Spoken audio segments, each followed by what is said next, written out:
Magandang araw po sa ating lahat. So, ang pag-aaralan natin ngayon ay kung paano ba gitarahin ang Star ng Pasko by ABS-CBN.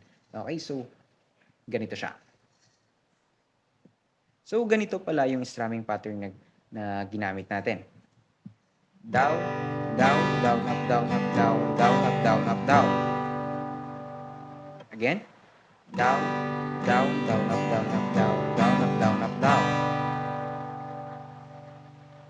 Okay? So, yung mga chords nakikita naman sa screen. And madali lang siya. Okay, so sample.